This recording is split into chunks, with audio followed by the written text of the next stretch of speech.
নমস্কার বন্ধুরা, রূপাস কিচেনে সবাইকে স্বাগতম। পালং শাক ও চিকেন দিয়ে দুর্দান্ত স্বাদের একটা কাবাবের রেসিপি আজকে আমি আপনাদের সঙ্গে শেয়ার করব। আশা করি রেসিপিটি ভালো লাগবে।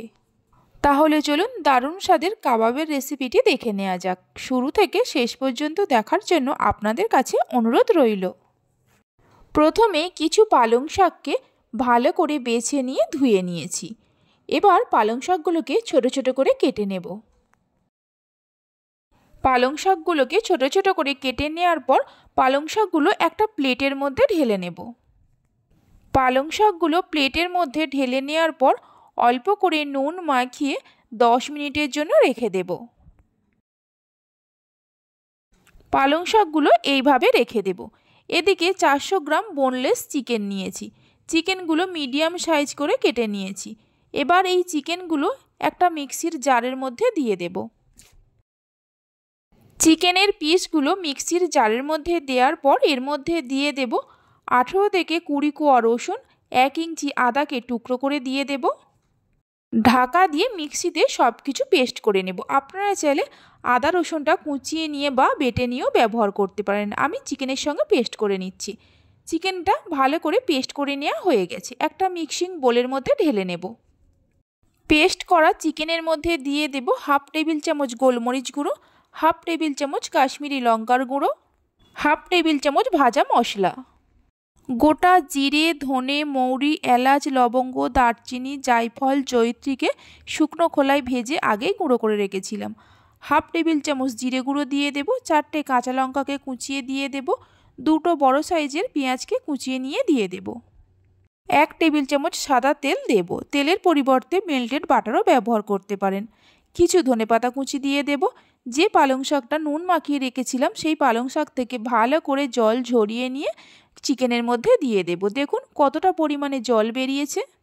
ভাজা মশলা যদি আপনাদের কাছে না থাকে, ভাজা মশলার পরিবর্তে আপনারা গরম মশলার গুঁড়োও ব্যবহার করতে পারেন।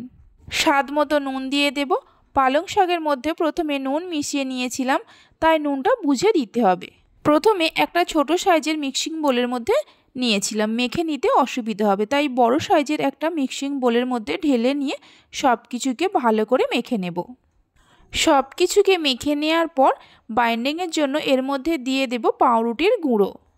4 পিস স্লাইস ব্রেডকে মিক্সির জারের মধ্যে গুঁড়ো করে নিয়ে এর মধ্যে ব্যবহার করছি। পাউরুটির গুঁড়োটা দেওয়ার পর চিকেনের সঙ্গে ভালো করে মেখে নেব। সব কিছু দিয়ে চিকেনটাকে খুব ভালো করে মেখে নেওয়া হয়ে গেছে। এবার 2 হাতে অল্প করে তেল লাগিয়ে নিয়ে কিছুটা করে চিকেনের মিশ্রণ হাতের মধ্যে নিয়ে কাবাবের শেপে গড়ে নেব। প্রথমে গোল করে নেব, তারপর মাঝখানটা অল্প করে চেপে দেব। দেখুন ঠিক এই রকমভাবে প্রত্যেকটা কাবাবকে গড়ে নেব। তবে কাবাবের সাইজটা আপনারা চাইলে ছোট বড় নিজেদের পছন্দ মতো করতে পারেন। বাকি কাবাবগুলোকে এই একই রকমভাবে করে নেব। পালং শাক ও চিকেন দিয়ে এই কাবাবের রেসিপিটি একবার হলেও বাড়িতে বানিয়ে দেখতে পারেন। আশা করি পরিবারের সবাই খেয়ে প্রশংসা করবেই। সমস্ত কাবাবগুলো তৈরি করে নেওয়া হয়ে গেছে। কাবাবগুলো ভাজার জন্য একটা কড়াতে বেশ কিছুটা সাদা তেল দিয়ে দেব। তেলটা হাই ফ্লেমে গরম করে নেব। তেলটা গরম হওয়ার পর অল্প অল্প করে কাবাব তেলের মধ্যে দিয়ে দেব। কাবাবগুলো তেলের মধ্যে দেওয়ার পর গ্যাসের ফ্লেমটা লো টু মিডিয়ামে করে দিতে হবে। এইভাবে ওপর থেকে কাবাবের মধ্যে তেল দিয়ে দেব, তাহলে ওপর নিচে একই সঙ্গে সমানভাবে ভাজা হয়ে যাবে। কাবাবগুলো ভাজার সময় গ্যাসের ফ্লেমটা অবশ্যই লো টু মিডিয়ামে রেখে ভাজতে হবে। এক সাইড ভাজা হয়ে গেলে অপর সাইড এইভাবে উল্টে দেব।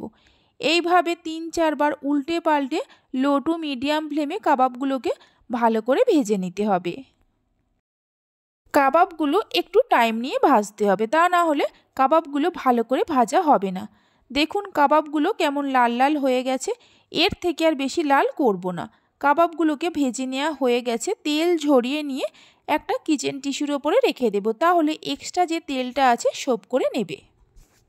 কাবাবগুলো তুলে নেওয়ার পর ওই তেলের মধ্যে বাকি যে কাবাবগুলো আছে ওই একই রকমভাবে ভেজে নিতে হবে। সমস্ত কাবাবগুলোকে ভেজে নেওয়া হয়ে গেছে। দেখুন কাবাবগুলো কত সুন্দর হয়েছে। একটা কাবাবকে আমি ভেঙে দেখাচ্ছি, দেখুন কত সুন্দর হয়েছে। আজকে আমার এই রেসিপিটি যদি আপনাদের ভালো লেগে থাকে অবশ্যই একটা লাইক করবেন আর আমাকে কমেন্ট করে জানাবেন। ভালো লাগলে চ্যানেলটি সাবস্ক্রাইব করে পাশে থাকা বেল আইকনটি প্রেস করবেন। আপনারা সবাই ভালো থাকবেন, সুস্থ থাকবেন। ধন্যবাদ।